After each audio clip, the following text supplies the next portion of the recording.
नमस्कार, आप सभी को दिवाली की बहुत बहुत शुभकामनाएं और आप सभी का स्वागत है हमारे इस दिवाली से दिवाली स्पेशल शो में भी। अगर पिछले 5 सालों की दिवाली से दिवाली तक के सोने के रिटर्न्स देखे जाएं तो 2018, 19 और 19-20 ये साल सबसे बेहतरीन रहे हैं। पिछले एक साल में हमने बहुत ज्यादा चीजें आते हुए देखी। पहले तो एक पेंट अप रिवेंज डिमांड देखने को मिली सोने चांदी में, हमने हाईज बनते हुए देखे। उसके बाद रशिया यूक्रेन की वॉर भी रही, फिर इन्फ्लेशन की चिंताएं, रेट हाइक्स, तो बहुत कुछ ऐसा देखने को मिला जिन्होंने सभी एसेट क्लासेस को उठा पटक करके रख दिया। लेकिन इन सब के बीच में भी अगर आप कमोडिटीज देखें और स्पेशली अगर आप सोने चांदी के प्राइसेस देखें तो यहाँ पर अब भी जो गिरावट है वो बाकी कमोडिटीज के या बाकी एसेट क्लासेस के कंपैरिजन में कम ही है। अगर ऐसे में आपको कमोडिटीज खरीदनी है, सोने चांदी में निवेश करना चाहते हो, तो क्या ये सही समय है और अगली दिवाली जानने तक सोने की कीमतें कहां रह सकती हैं, इस सब पर आज चर्चा करेंगे। हमारे साथ बेहद खास मेहमान यहां पर मौजूद हैं।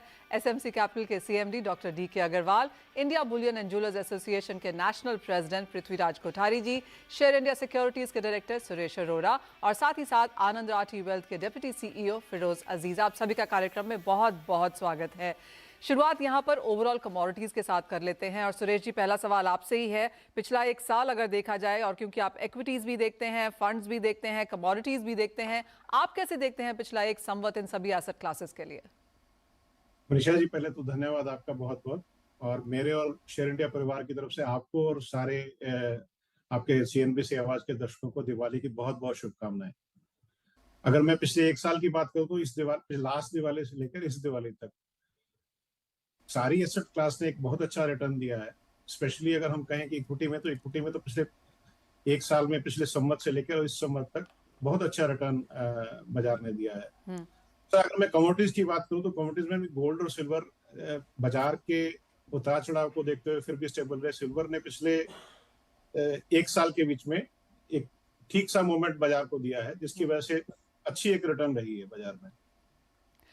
जी हाँ, एब्सोल्युटली, काफी उठापटक वॉलेटाइल साल रहा है। अगर यहाँ पर ट्रेडर्स ने कमाया है तो इन्वेस्टर्स का इंतजार थोड़ा सा लंबा भी हुआ है, ऐसा कुछ ये साल रहा। मिस्टर अग्रवाल, आपसे भी यही सवाल, अगर एक पिछले साल को समराइज करने को बोलें तो आप कमोडिटीज के तौर पर इस साल को कैसे देखते हैं? मनीषा जी, सबसे पहले मैं आपके दर्शकों को दिवाली की शुभकामनाएं देना चाहूँगा।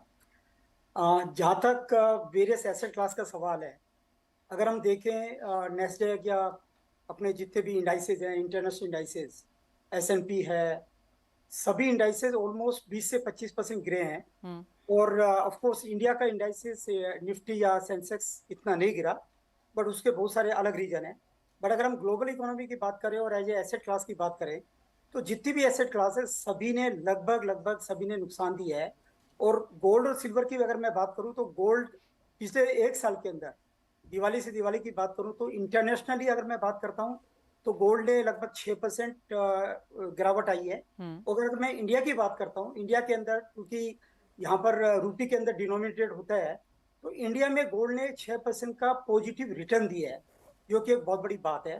तो कहीं ना कहीं अगर हम देखें कि gold as an asset class, खासकर इंडिया के लिए जहाँ पर की करेंसी की value as compared to dollar एक बहुत बड़ा कंसर्न रहता है और आपको हेजिंग के लिए कोई एक मीडियम चाहिए, तो उस हिसाब से गोल्ड ने बहुत अच्छा परफॉर्म किया है।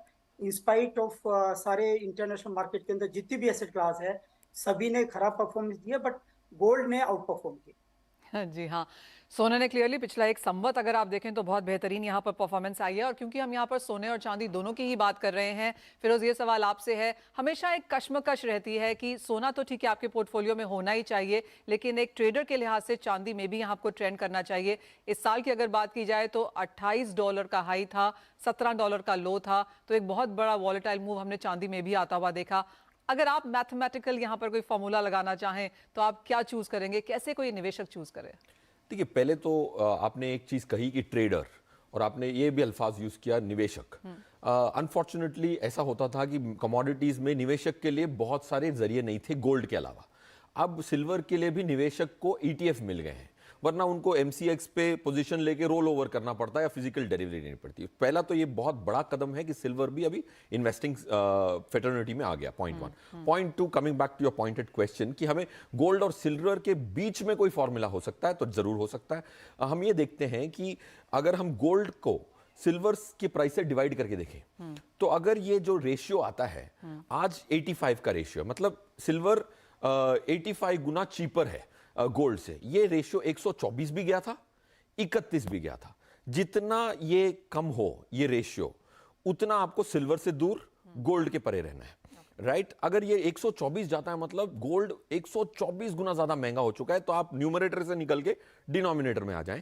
तो इस पे अगर आप मैथमेटिकली एक प्रोपोर्शन रखते हैं कि समझो कि 10% आपका निवेशित पैसा है, गोल्ड और सिल्वर के बीच में आपने इसको रखना है, क्योंकि जैसे दूसरे पैनलिस्ट ने भी कहा कि इसमें डॉलर मिलता है आपको, आपके ग्लोबल ऑब्जेक्टिव हो सकते हैं, आप फॉरेन हॉलीडे, बच्चों को पढ़ाई कराने के लिए बाहर भेजना चाहते हैं, तो आपको एक फॉरेन करेंसी का एक्सपोजर मिलता है।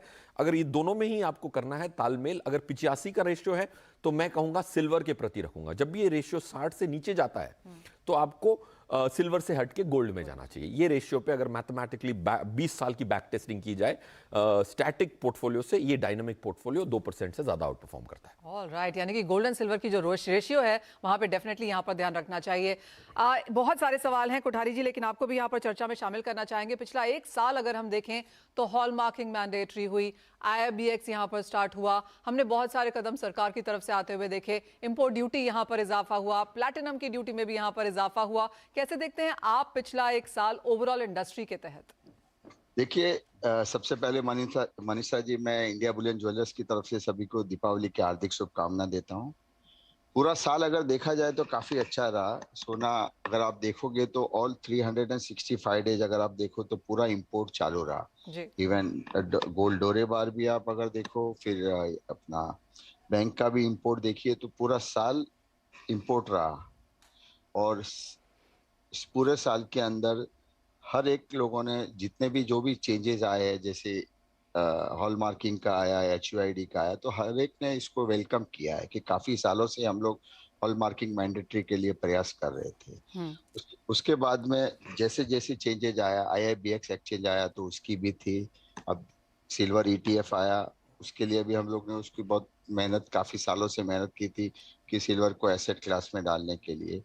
तो पूरा साल अगर देखा जाए तो गोल्ड के लिए काफी अच्छा रहा, और बेसिकली खास करके सिल्वर आपने देखा होगा कि इस साल रिकॉर्ड ब्रेक इंपोर्ट हुआ है, मोर देन 8,000 टन। तो सिल्वर काफी अच्छा रहा, इंपोर्ट काफी अच्छा रहा, माल काफी शॉर्टेज थे। बाय एयर हम लोगों ने लास्ट आप अगर 3 महीना 4 महीना देखोगे तो बाय एयर ही सिल्वर आ रही थी। तो सिल्वर का भी काफी इंपोर्ट अच्छा हुआ, और गोल्ड भी काफी प्राइस, सबसे बड़ा गोल्ड का इफेक्ट हुआ रूपी डेप्रिशिएट का। अगर आपने देखा होगा कि लास्ट दिवाली को रूपी 73-50 के आसपास था, और इस साल 82-50 के आसपास में है। तो रूपी अपना 11-12% डेप्रिशिएट हुआ, उस हिसाब से गोल्ड प्राइस को काफी उसको सपोर्ट किया है। तो मेरे हिसाब से ओवरऑल इस दिवाली तक काफी अच्छा साल रहा, और हर एक लोगों ने बेसिकली डिमांड काफी अच्छा था, लोगों की ज्वेलरी डिमांड काफी अच्छी रही, हर जगह के ऊपर डिमांड काफी रही। जी हाँ, डिमांड अच्छी खासी देखने को मिली है, और पिछली दिवाली तो एक रिकॉर्ड सा बनता हुआ भी हमने बाजार में देखा था। कोठारी जी, अगर इस दिवाली की बात करें तो जो पिछले साल के नंबर्स हैं, आपको लगता है इंडस्ट्री उसे टॉप अप कर पाएगी, या आप प्री कोविड लेवल से इसे कंपेयर करना चाहेंगे? क्या लगता है फिजिकल मार्केट में ज्वेलरी सेल्स किस तरीके की हैं? देखिए, अभी कस्टमर काफी होशियार हो गए हैं, जब प्राइस देखते हैं, प्लस जब भी है गोल्ड बुक कर लेते हैं, अगर प्राइस नीचे जाता है तो गोल्ड बुक करके रख देते हैं। इस ऑस्पिशियस डे का नहीं है, अब तो रोज दिवाली होगी, जिसके जेब में पैसा है उसकी रोज दिवाली है। तो इस ऑस्पिशियस डे का बुकिंग कर लेते हैं, अगर प्राइस हाई हो तो थोड़ी बहुत खरीदारी कर देते हैं ऑस्पिशियस डे में। बट जो मेजर खरीदारी होती है, जैसे अभी मैरिज सीजन स्टार्ट हो जाएंगे आफ्टर द दिवाली, तो उसकी सब खरीदारी ओवर पहले से बुक हो जाती है। फिर बहुत से ज्वेलर्स के अच्छे अच्छे ऑप्शन होते हैं खरीदारी करने के लिए। तो इस तरह से हर एक आदमी अपनी अपनी खरीदारी पहले से कर लेता है। बट ये बात फैक्ट है कि गोल्ड और सिल्वर के लिए कोई भी आदमी कभी भी कोई प्राइस नहीं देखता है, और हमारे यहाँ हिंदुस्तान में जैसे जैसे प्राइस बढ़ता है वैसे वैसे डिमांड बढ़ता है, और जैसे प्राइस घटता है तो डिमांड रुक जाता है। आप सभी के पास एक सवाल लेकर आना चाहूंगी, वो ये कि हम ये बार बार और हर साल पूछते हैं कि सोना आपके पोर्टफोलियो का कितना बड़ा हिस्सा होना चाहिए, और वो हमने देखा है हर साल चेंज भी होता हुआ। एक्चुअली लास्ट पिछले 2 सालों में तो ज्यादातर इन्वेस्टर्स ने, ज्यादातर एडवाइजर्स ने ये कहा है कि सोना आपके पोर्टफोलियो का हिस्सा होना चाहिए, स्पेशली जो जिस तरह से डॉलर में मूवमेंट देखने को मिली उसका भी फायदा यहाँ पर गोल्ड इन्वेस्टर्स को आया। सुरेश जी, आप क्या राय देंगे, कितना होना चाहिए आपके पोर्टफोलियो में सोना? मनीषा, हमारे हिसाब से सोना इस साल अपने पोर्टफोलियो में 10 से 15% के आसपास होना चाहिए, बिकॉज जैसा आपने खुद से बोला कि डॉलर का एक बहुत बड़ा इफेक्ट है इसके ऊपर। रुपी डेप्रिशिएट हो रहा है, तो एक डॉलर का जो बेनिफिट है वो गोल्ड की इन्वेस्टमेंट करने पे एक अच्छा सा मिल सकता है। तो मेरे हिसाब से 10 से 15% आपके पोर्टफोलियो में इन दिनों में, क्योंकि इन्फ्लेशन का भी डर है, इंटरेस्ट रेट हाइक के भी, इन्फ्लेशन का मेजरली अगर हम बात करें, और ग्लोबल जो जियोपॉलिटिकल जो कंडीशंस हैं उनको भी देखते हुए अपने पोर्टफोलियो में 10 से 15% का गोल्ड का पोर्टफोलियो में होना चाहिए। 10 से 15%। आप क्या कहेंगे, कितना होना चाहिए सोना एक पोर्टफोलियो में?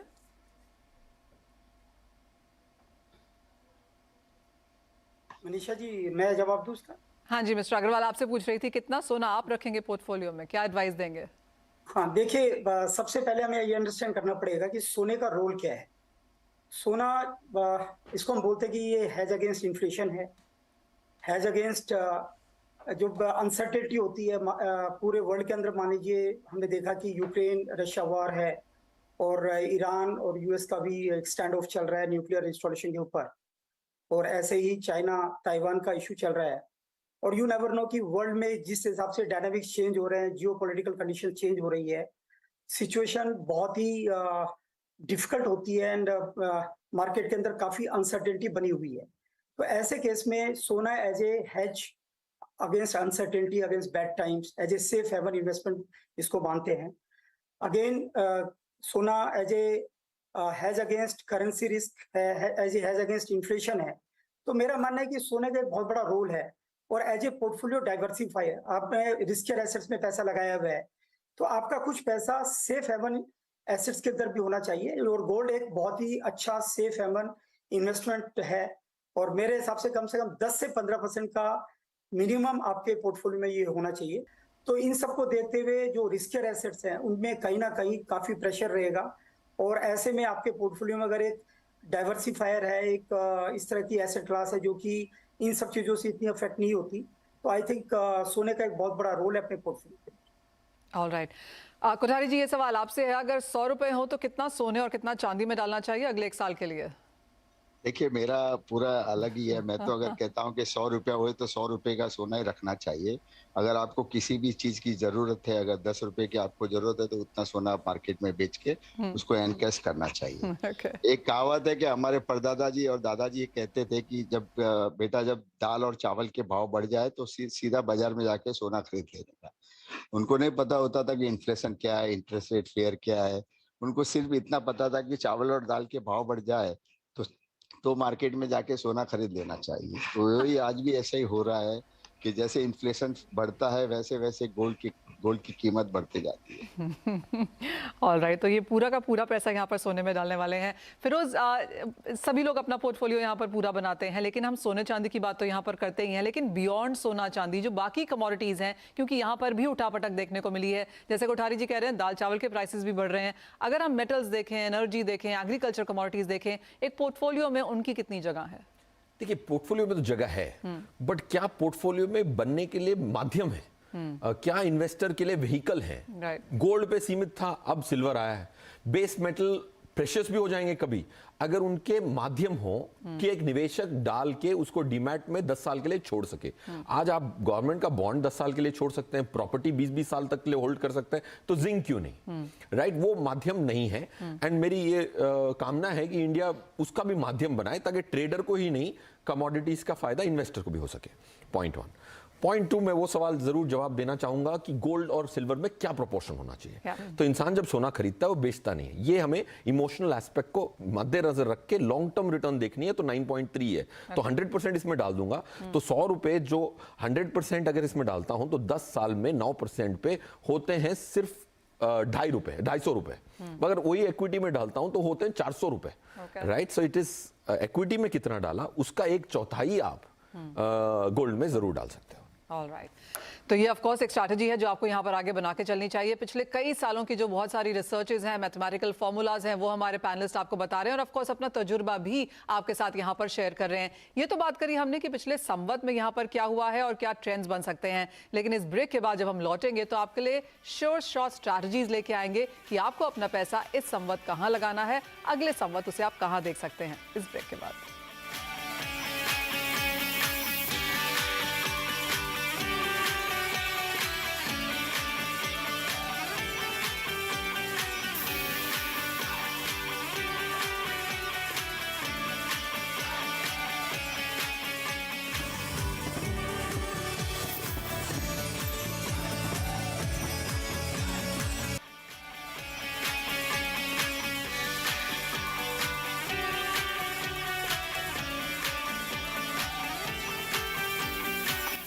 आपका स्वागत है। हमारे मेहमान हमारे साथ हैं और हम अब बात करेंगे कि अगले संवत तक अगर एक श्योर शॉट बेहतरीन स्ट्रैटेजी बनानी हो तो वो क्या होनी चाहिए। फिरोज, आपसे यहाँ पर शुरुआत कर लेते हैं। अगला एक साल बाजार में अभी भी बहुत ज़्यादा अनसर्टनिटी है, वॉर जारी है, रेट हाइक्स अभी भी यहाँ पर हो रहे हैं, इन्फ्लेशन, रिसेशन चिंताएं हैं। एक बेहतर स्ट्रैटेजी कमोडिटीज़ के साथ, सोने के साथ यहाँ पर क्या रह सकती है?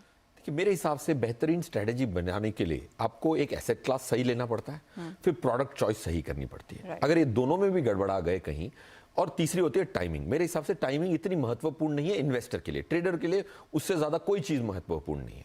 तो अगर मैं इन्वेस्टर के पर्सपेक्टिव से बात करूं, बिकॉज एक साल is an investment time frame, तो पहले तो आप गोल्ड और सिल्वर के बीच में मैं आज झुकाव रखूंगा सिल्वर की तरफ, थोड़ा सा हल्का सा। इफ अगर आपके पास 10 रुपए हैं डालने के लिए, तो 70% सिल्वर की तरफ रखूंगा और 30% गोल्ड की तरफ रखूंगा, वो रेशियो जो मैंने आपको बताया था। दूसरा, अगर आप गोल्ड खरीद रहे हैं तो मेरे हिसाब से मैथमेटिकली कोई ये डिनाई नहीं कर सकता कि सॉवरेन गोल्ड बॉन्ड में आपको 3 से 4% का गिफ्ट मिलता है साल दर साल। एक तो 2.5% का स्ट्रेट गिफ्ट, और जो कैपिटल गेन टैक्स 0 हो जाती है उसकी जो फायदा है वो तो इट्स अनबिलीवेबल। तो 4% का एक्स्ट्रा रिटर्न मिले, अगर गोल्ड ने 9 दे दिया और सॉवरेन गोल्ड बॉन्ड ने आपको 4 जोड़ के दे दिया तो 13 मिल गई, तो इट्स अ मेक और ब्रेक, डील ब्रेकर जैसा है। तो इसीलिए सॉवरेन गोल्ड बॉन्ड का प्लेटफॉर्म ही यूज करें। कोठारी जी, बहुत सारे विकल्प हैं और उनमें से 2 तो यहाँ पर गिनाए भी हैं फिरोज ने, लेकिन डिजिटल गोल्ड है, पेपर गोल्ड है, एक इमोशनल कॉन्सेप्ट भी यहाँ पर है। अगर आप सोना ले ही रहे हैं, फिजिकल में लोग तो लेते ही हैं, लेकिन आपके हिसाब से एक बेहतर विकल्प एज एन इन्वेस्टमेंट अगले 1 साल के लिए क्या रह सकता है? देखिए, अगर लॉन्ग टर्म इन्वेस्ट करना है तो सॉवरेन गोल्ड सबसे बेस्ट ऑप्शन है कि सोने में निवेश किया जाए। और अगर शॉर्ट टर्म करना है तो मैं तो फिजिकल बुलियन की बात करूंगा, कि फिजिकल लेने के अंदर काफी फायदे है कि आप उसको कभी कहीं पे भी यूज भी कर सकते हो।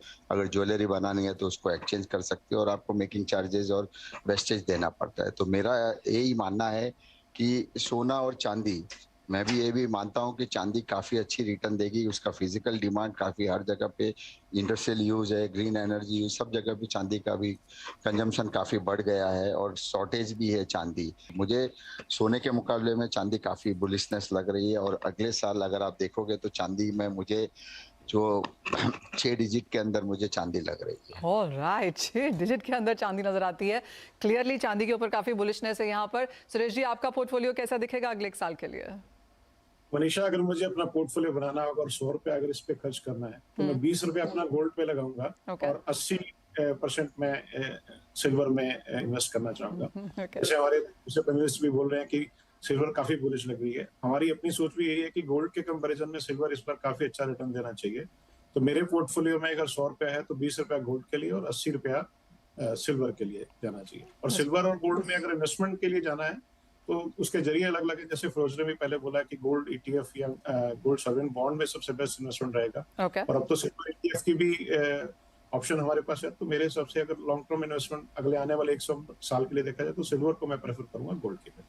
मिस्टर अग्रवाल, फाइनल सवाल आपसे, आपका पोर्टफोलियो कैसा दिखता है? आपके 100 रुपए कैसे खर्च हो रहे हैं? मनीषा, मेरे with due respect to my fellow colleagues, मैं ये बोलना चाहूँगा कि अभी चूंकि जैसे मैंने बोला कि अभी इंटरेस्ट रेट बढ़ने वाले हैं और पूरी पॉसिबिलिटी है कि 75 बेसिस पॉइंट्स नवंबर में भी बढ़े और दिसंबर में भी जो फेड की मीटिंग होगी उसमें भी बढ़ेगा। तो कहीं ना कहीं मेरे को ऐसा लगता है कि जब इंटरेस्ट रेट बढ़ते हैं और इंटरेस्ट रेट अगर यूएस का इंटरेस्ट रेट बढ़ता है तो उसके साथ एक इनवर्स रिलेशनशिप है गोल्ड के प्राइस की। तो मुझे ऐसा लगता है कि गोल्ड के प्राइसेस यहाँ से जब वो रेट बढ़ेंगे तो प्राइसेस एक बार कम आएंगे।